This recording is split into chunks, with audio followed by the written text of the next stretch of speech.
Today's crit show will not take place due to that being there, this being here, the office being painted. We're going to try something a little different today. We're actually going to do a show. That's different from not doing a show. Also, we're going to try to go a little faster with some of these articles because some of them just need a quick mention and then we can move on. AMD has confirmed that its Ryzen CPU is going to launch in early March. And they say it's going to be available in numbers. One of the interesting things they said is they're going to work with the boutique system builders first to get Ryzen out the door, and then all the rest of them, like the big companies like HP and stuff, are going to get it second. Hopefully we'll be able to get some, some of our own CPUs to build, and I'm sure we'll bother AMD and be like, dude, we need to play with these things. So what are you going to get? 8 fat cores. They're going to be hyper-threaded, so they're trying to compete more when it comes to core performance with the Intel, and they're also saying that this is going to be the biggest AMD thing in the last decade. I'm not sure if I'm going to buy AMD stock quite yet. The other thing that's nice about this platform is it's going to be compatible with future versions of the platform like Zen 2, Zen 3. They're even mentioning to their investors 7 nanometer stuff coming up down the road. Next article, yeah, we got Vega is also going to be in mass production. So HBM2 is really the thing that everyone was waiting on when it comes to the new graphics cards from AMD, and right here we can see, that's who's that? That's Raj's hands right there holding up the Vega chip. 2 fat stacks of HBM2 memory, and Hynix is saying that those things are out the door. So now we're going to have the brand new Radeon cards. We've got Fallout mentioning, the new Radeon cards as well. I'm really looking forward to this because, NVIDIA needs some competition and Intel needs some competition. Why does a smaller company have to be the competition for 2 other companies? We need more competition out there, guys. So this is going to be very healthy for the marketplace. Maybe Intel will stop being ridiculous and locking all their freaking parts. We've got, they unlocked i3 and all that stuff already. So, cool.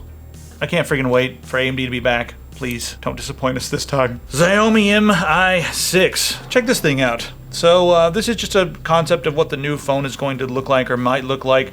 They're thinking about having a curved screen on these phones with no bezel. So while it's going to be one of the most interesting and sleekest, possibly it looks like something out of a sci-fi movie in the state that it's currently in. Get off the screen, you stupid gizbot. No, I'm not going to subscribe to your stupid newsletter because you bothered me. So the one thing I'm going to ask about this is okay, let's talk about durability because they're not going to be able to use, Corning Gorilla Glass because the sides are going to be curved. They got a curved screen. I guess there's not really any buttons on the main thing, on the main screen. There's no home button on there. Gripping the sides might be a little bit weird because the bezel's all the way around the side. So I'll have to grab this thing and play with it, and then we'll do some drop tests if we get our hands on one, even though I'm going to want to keep it. You're really dying to do drop tests, aren't you? All right, we're going to throw this thing at the cat. We have to get a cat now? Oh! I don't want to get too political right now, but I'm just going to make a quick mention of this because I'll just open it up right here. Business Insider released this article talking about intellectual property theft, and it's not talking about rights infringement. It's talking about property theft as if someone is out there stealing digital stuff. The idea of the difference in intellectual property theft and infringement is like, I have stolen this, and now you no longer have it, and it can no longer be spread out, and the culture can't get out there, and no one else can find out about it because I've stolen the copy of it or whatever.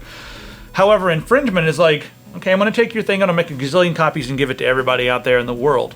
Now, there's a lot of ridiculous fallacies in this. They're blaming every country in the world for, stealing American content. I'm going to go a little long on this one because it's, I think, a bigger thing that we need to talk about.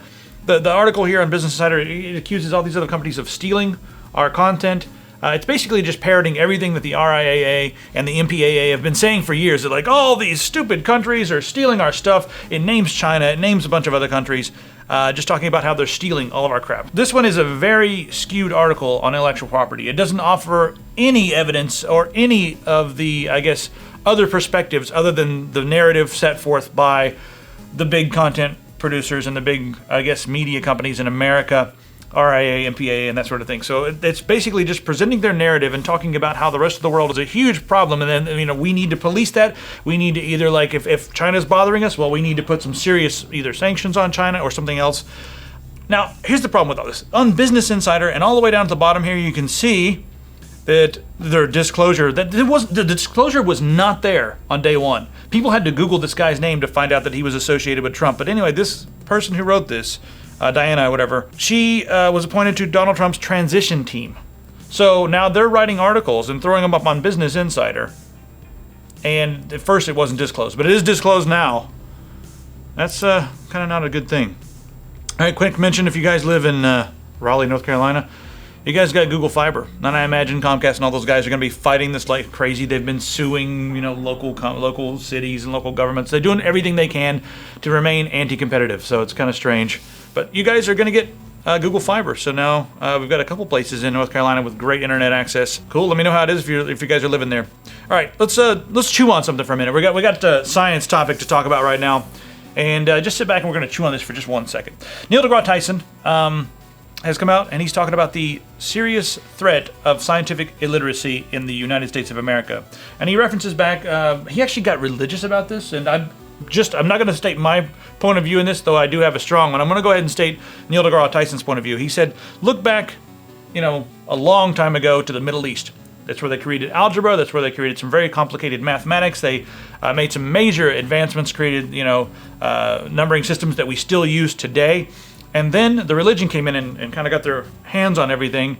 And different beliefs started to go away, and things started to slide in a very different direction. Science was no longer the main focus in that area. And by shifting focus over to religion and, governing that way, it really changed the society. And if you look at now, since, 1990 or so, there's only been a few Muslims who have won the Nobel Peace Prize for Science out of the hundreds of winners.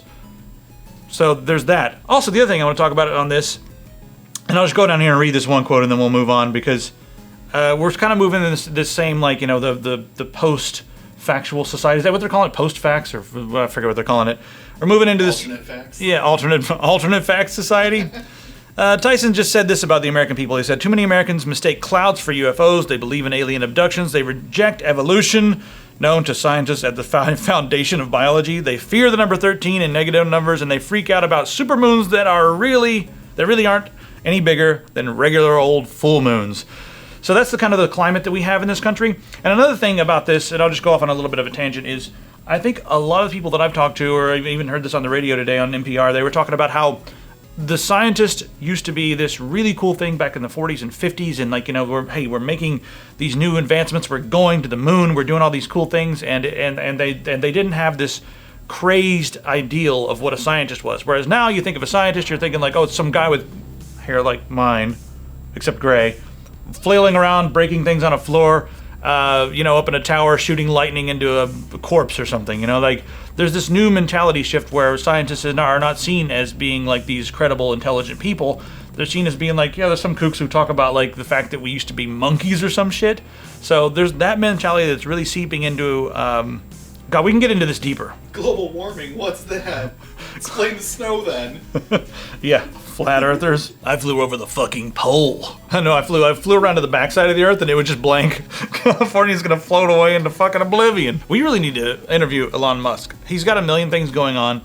He recently came out and set forth some standards with one of his companies about just what the future principles of artificial intelligence, or I guess the development of artificial intelligence should be. It's kind of an interesting read if you guys want to click on that, but the one thing I want to just mention here is that somebody popped in there and they said, what about Neural Lace? Announcement soon? And he said maybe next month. Neural Lace is essentially an interface between our brain and the machine so we can directly connect and communicate with machines. So he said maybe next month we'll have an announcement. I'm wondering if we're going to have something where we can like start to back up our. I mean, this is like down the road, but if you get get it established, can we start to like back up our brains onto something else, and then we can all get together and argue about the soul? Don't you want to do that? Do you guys want to get together and argue about the soul? Does the soul go with you when it goes into the hard drive? Is there a ghost in the machine? All right, let's get Justin here. We're going to talk about some more sciencey things and some games. So I want to talk about this as the resident tabletop stuff that I love talking about. PETA has now, PETA, the organization that is just known for making really good choices and being just the fucking worst.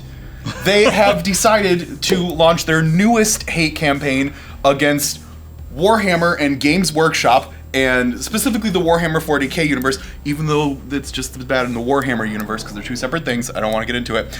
Anyways, this is gonna go off. Sorry. Oh god. So anyways, PETA wants Warhammer and Games Workshop to stop glorifying people wearing animal skins on their figures. They're not even worried about actual things happening. They're worried about people in the year 40,000 killing wolves in the year 40,000 and wearing them as a skin. They don't care about the fact that these people are adorned with skulls of their enemies and like have banners made out of skin of people and things like that. But the minute that they put a space, weasel on them, all of a sudden it's like, whoa, slow down. So they sent a cease and desist letter to Games Workshop asking if they could please not use animal skin in their molds anymore, or not use things that could be painted to look like animal skin in it anymore, because they just ran out of video games to hate, apparently. This is really fucking How is dumb. PETA even still around? Who are the dumbasses that keep that company in business? Just go ahead and Google PETA kills animals, and you guys will see how many animals that PETA kills per year. It is alarming and shocking, and it's more than just about any other organization out there. I think it was 34,000 since 1998 or something like that. So PETA kills a lot of animals. Yeah. We love animals. But God forbid anyone skin my Necron Death Bike squad, because I don't want anything happening to my precious pink horrors. If that's over your head. Yeah, that's over your head. I just made a reference. So let's talk about VR for just a minute. Facebook was sued by ZeniMax because they said that ZeniMax was using some code in the new, code for Oculus. Now, this is a pretty complicated and interesting case because, John Carmack worked for id Software, which was purchased by ZeniMax, and then he went over and started working for Facebook, and it's apparently a lot of his code that's in there. So the one thing I guess I want to talk about here is, ZeniMax won the case, $500 million. Facebook says they may want to appeal. Now, I'm just going to throw this out there. ZeniMax versus Facebook. Who in the audience, just without knowing much about this, are you happy that Facebook got their ass kicked? Like, most people are going to be like, right? I mean, like, right? I guess. So I think a lot of people are going to be blinded when it comes to the details because we already hate Facebook. By default, Facebook is the enemy. And then we get into this mentality where, like, well, they're the enemy, so if someone else won, yay. Let's take a little bit of a deeper look here with John Carmack. Now, John Carmack is known to be sort of an odd character, but a genius when it comes... an odd character when it comes to having fun, but a genius when it comes to programming. And he jumped up here and he weighed in on this and said that they brought on an expert they were paying, a lot of money to talk about the code. And the expert essentially said that it was like taking Harry Potter and changing the names of the characters. And that's kind of what we have here. So it's a very almost similar story. When in fact it was, John Carmack said, no, it's more like a similar story like Star Wars or something like that. It's very similar code, but explaining it to the jury and explaining it to the judge, they were able to get a judgment for not even identical code. So now we've got a system that is allowing these different companies to win lawsuits based on just code that's kind of similar or does a similar thing. That can be... They can take that, Larry. Yeah, they can take that and run in the wrong direction with that. So I'll be interested to see. And then the other thing that's very interesting is they've sealed up the code that they use for samples to show people. And John Carmack says the reason they sealed up that code so that no one could see the two different pieces of code that they used to say, like, look, these are pretty much the same. They sealed it up. And John Carmack says they sealed it up because ZeniMax knows that if this code goes on the internet, they will be openly ridiculed. So I'm going to challenge ZeniMax right now to release the code just so everyone out there can see it. All the people in the know. We know that a lot of times the juries are filled with people who actually don't understand what's going on. So throw the code out there. If this do it, you won't. Yeah, do it. ZeniMax, do it. And I'm not going to make any judgments. I'm just like, John Carmack has his piece. He's obviously on Facebook's side because he worked for them. Oh, yeah. And then ZeniMax has their side because they're making $500 million, $500 million right there. All right, so the Vive and the HoloLens, check this out. So this company here, this is just a video. You guys can open up their stuff here. The software developer, I believe they're in San Francisco. Anyway, they've made an application that allows you to work with the HTC Vive, and possibly the Oculus, who knows, and the Microsoft HoloLens. So HoloLens is AR, Vive is VR. So this guy's in a VR world where he's just like basically in the game world. And imagine what this would be like for developers where you have one guy sitting at his desk watching other people create the game world or something like that. I'm just throwing out some hypotheticals where I'll go over here and just show you. So this guy can see what the other guy is building, but this other guy is completely in the world. So while the other guy's sitting at his desk with his AR glasses on, he's synced up with that guy's world. And this, I can't even cool. I can't even imagine like the applications for this. But I'm kind of curious to like what people in the audience are going to think like that they can do with this. I don't know. You got any ideas of what you would do with this if someone else was in the world and you were like outside? Unless you wanted. I mean, on like architecturally speaking and stuff, and like business meetings and things like that, you could have people being like, "And here's like my idea for how this would look, and the projections of this and things like that, and this is what the building will look like in its entirety and stuff like that." And people could do like virtual tours of places and stuff like that. You know what I mean? Yeah, I wonder what it would be like for gaming as well, because that's like the architectural stuff. But I wonder like if you were in the gaming world, one person's wearing this and the other people are just there to bother them and scare them. Like, people would love that. And then the one guy, I want to be the guy who gets scared. And the other ones would be like, yeah, let's bother this guy. Or let's, I don't know. I think that might be interesting. Or you could have it make like a World War II game where one person has to like do the mortar calculation shots and the other person has to fire the mortar shots like back in the day. You know. I think people would get into that? If they put the words Call of Duty in front of it, probably. And then they're like, oh man, I gotta do math, fuck this. Call of Duty mortar math. Mortar math. Hi guys, sad news today. The father of Pac-Man has died. Mm-hmm. So, moment of silence for that. And you guys can take that at home as well. You know, it would be disrespectful, but I don't think it is in this case. I don't think so either. No, that's what he would have wanted. I've talked to him, he said that's what he wanted. Yeah. Gaming could be a mental health disorder. I think we'd like to touch on this on another day, so if people want to go and read up on this and maybe start hearing some thoughts on it, but I don't know if we're going to get into it in this episode. But there are some mental health disorders out there, and maybe, but yeah, one of the big points of the article is there's going to be a lot of people who are just lumped into that, and then you're going to have like parents all around the country being like, you've played video games for an hour this week, that is a disorder. Well, and then they have like 5 subgroups of like male gamers and 2 subgroups of girls. Like, this looks like something that we could actually do a full thing on. So I'd rather kind of go into this a little bit and talk about the subsets of gamers and stuff. Is gaming a disorder? We'll do a little special on that. All right, let's keep that aside. Internet gaming disorder. We all have it. Is it a disorder? Yes. Yeah. All right, so Amazon may be creating a platform to rival Steam. Valve recently said that they had some pretty big acquisition, I guess, requests, or someone was trying to buy them out. They said no. Yeah.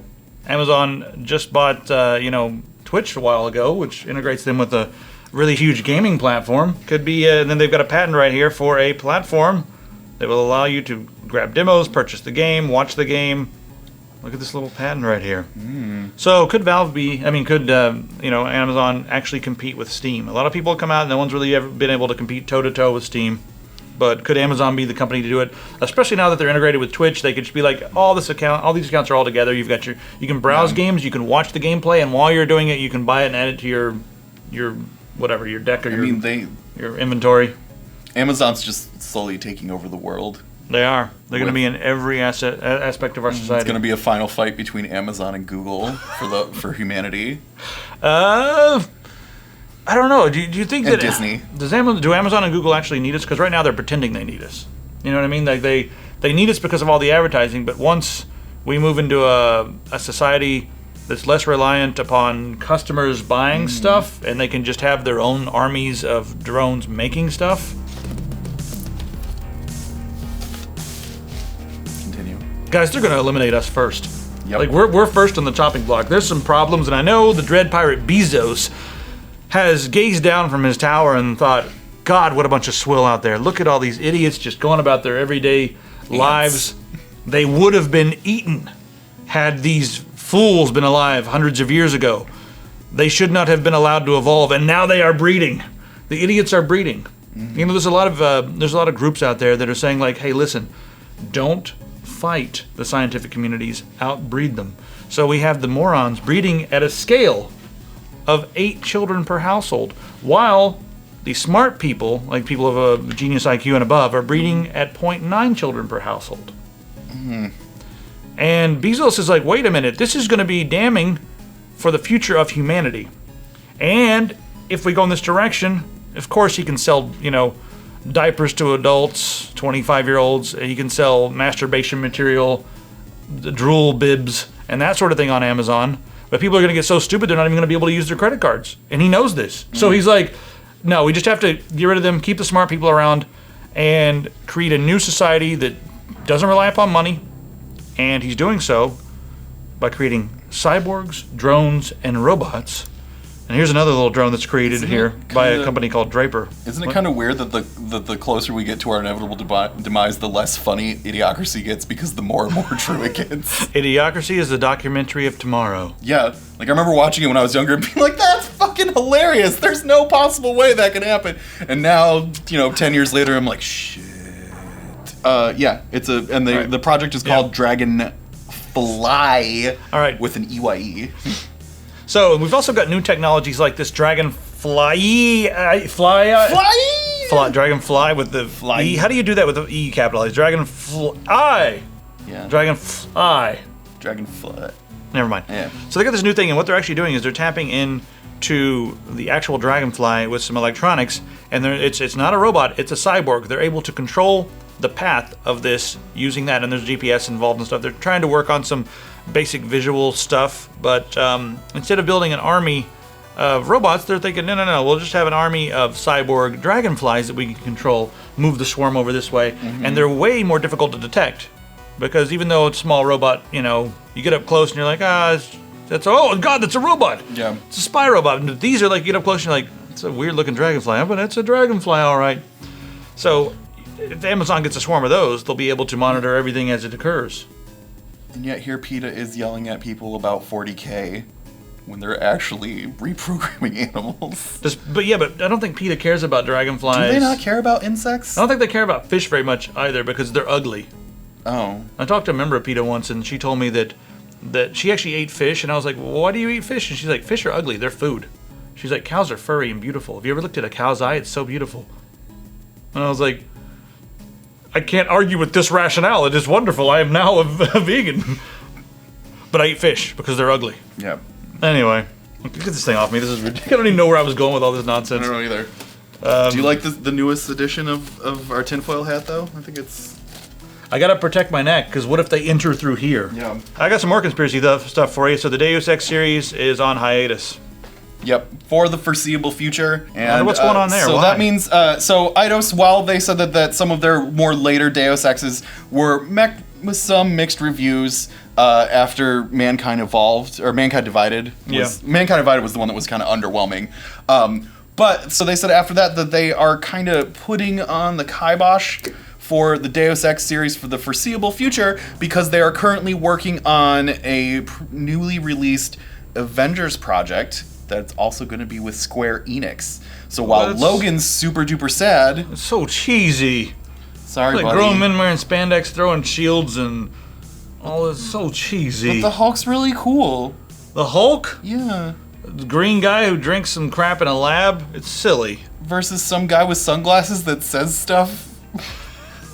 Yeah, but he's like a cyborg and all that. It makes sense. Tony Stark has a full suit of mechanical armor. Yeah, I'm just not a comic books person. I'm really excited about the Avengers project, to be honest. As long as I don't have to see like Captain America with Cloud Strife hair and stuff like that, I think I'll be pretty into this. I don't know. I have a weird. I guess I have a weird problem. It feels like all the brands, like you got Lego, you got Eidos now and Square Enix, and able to capitalize on and just get as much money as possible. They just take a big brand that already exists and smack their logo on it and make a game out of it or something like that. I like new IP and stuff like that. I know Deus Ex is not a new IP, but at least it's an original IP that was a Montreal Eidos Montreal thing or whatever. I guess it was made in Austin back in the day when it was amazing, or Texas, Dallas, I forget where. But anyway, I'm just going on about nothing now. I just want to complain because I'm old enough to do that, right? And you have your own show on the internet, so you can. You guys can't. Oh yeah, you can close the video. It told me. Unsubbed and reason why in comments. Tell it on the mountain, fellas. Yeah. All right, we got new stuff somewhere coming up. Wise is going to be back. We had I'll give you a little 10-second. Yeah. Our hiatus was due to weird things that are internally happening. 10 days of snow and sicknesses, and then more days of snow, and then holidays. I'm like, God damn it! How can I get anything done? Yeah, and the government. Sometimes we had to leave early because downtown Portland shut down due to Portland has been different rallies and protests as well. Since like the middle of December, Portland has been a city that no work can get done in. I don't know how any of the local businesses are able to stay in business. It's just been a shit show. Yep, keep Portland a shit show. Yeah, I mean the small town I lived in Vermont had more plows than this place as far as snow goes, I was like, yay, snow. Then I was like, oh shit, this place is not equipped to handle it. Nope. So They have a let it melt mentality too. Yeah, which is great. Just wait. When it doesn't get above freezing for an entire week. Which has never happened in the history of the world, apparently. It's supposed to snow again tonight, so if you guys don't see us for another year. Yeah. If this is the last thing you see of us before the next ice age, this is why. Yeah, we were making fun of the snow apocalypse, but apparently when it snows like an inch, it is the apocalypse here. Yeah. It's ridiculous. Anyway, Panic. They buy out things. It's kind of funny to watch. Yeah, well, buy stuff over there. Yeah. New shirts. New Doug shirts. And that Doug shirt is selling really quicker than I thought. People dig Doug. How about that? Yep. And let us know if you guys have any cool ideas for shirts. If head over to the forum. If you got a cool idea for a shirt and we use it, I'll throw you $50. If you design a shirt and we use it, I'll throw you $100. That's just the rules. We'll put up a little thing on the new forum, and we can get down to business on that. And we'll see you guys in the comments.